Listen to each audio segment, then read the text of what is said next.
Hi everyone, Darren Hunter here. Now, when it comes to increasing your fees with your current clients, I've been talking about it, training it, and doing it with hundreds of rent rolls successfully over Australia, New Zealand, and the United States. But what I do know is so many agencies choose not to do it because they simply fear that if they do, that their clients will en masse leave their agency and go to the cheaper agent down the road. And that is certainly never the case, as long as you follow some very, very simple rules. Now, firstly, let's just look at a scenario. An owner, he signs up with an agent. Now, initially he was stressed and he was anxious because he was looking for a property manager, someone he could trust that they would get a good tenant that would pay the rent on time and look after the property. And they're really anxious. And finally, they come across a property manager that they can trust, and they sign up with that property manager, and immediately it's like, oh, thank goodness for that. I just feel good.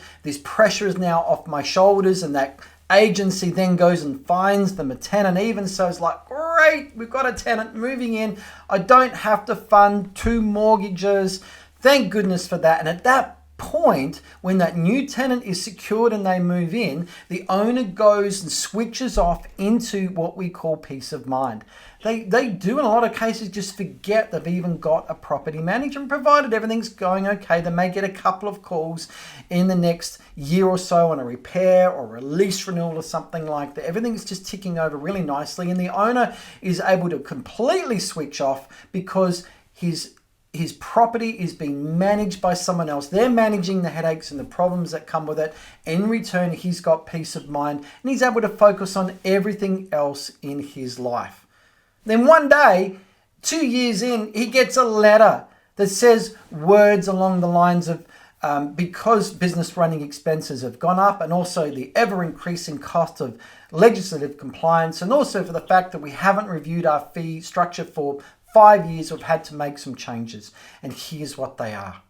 Now, initially that owner gets a little bit grumpy, and he might say a few swear words under his breath or whatever, and how dare they do that? They're real estate agents, their fees are meant to be negotiable, and blah, blah, blah, blah. But then he starts to think, well, okay, if I wasn't with them, what would happen? I would have to go back into anxiety land again.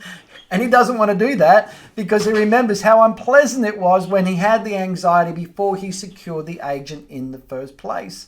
And then he thinks, oh my goodness me, what if I went out to look for a cheaper agent?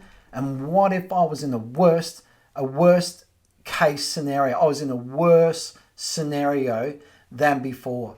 People fear that more. Now you think about it when you've got a letter from the bank or your health insurance or one of the number of businesses that have sent you communications saying your fees have gone up and how many did you leave, and think about why you stayed.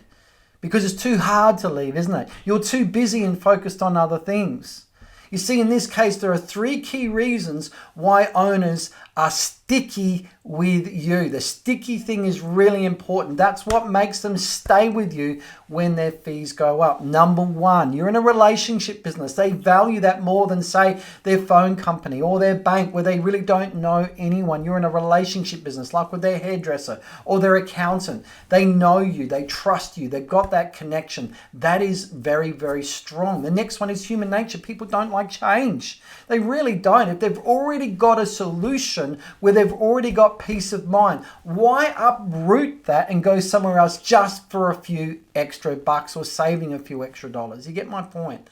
And the third thing is, what becomes new, what might scare us, new fees, soon becomes normal, and then it gets forgotten. And the great thing about increasing fees with current clients is that once the new fee increases have gone into place, then the old fees are completely forgotten about. They probably wouldn't even be able to tell you what they were.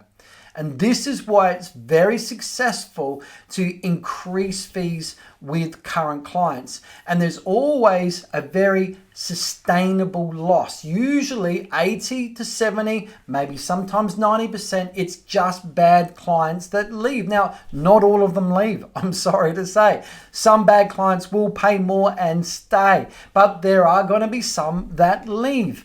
And therefore, they're the ones that were really fee focused and do get their sense of value and how much they're not paying. But as you know, they're the owners that upset your staff. They take 2 to 3 times more time to manage than other normal properties. It's all bad, it's all toxic. So if you're happy to lose some toxic business, then increasing fees is it's very easy to do, long as you follow some simple rules. Now, in my book, The Win Your Worth Secrets, I've put down my whole 20 years of experience in doing this. Everything that you need to know is in here. The 8-step process, the fee notification letter, what to say when the phone rings, or scripts, everything's in here. And I'm going to give you the book. The book is free. We've paid for the printing. All you've got to do is be willing to pay for the shipping. And if you just go to winyourworthsecrets.com, or even easier, igtcentral.com, that's where all of our books are. And of course, all of our podcasts. Get yourself a copy. And if you want to talk about increasing fees with your current clients, I can have a look at your current fee structure. I can tell you what is actually attainable. Have a look at what you got. Answer any questions. I'm a coach on doing this. I can certainly help you. Just book into my diary at getbetterfees.com. Take care.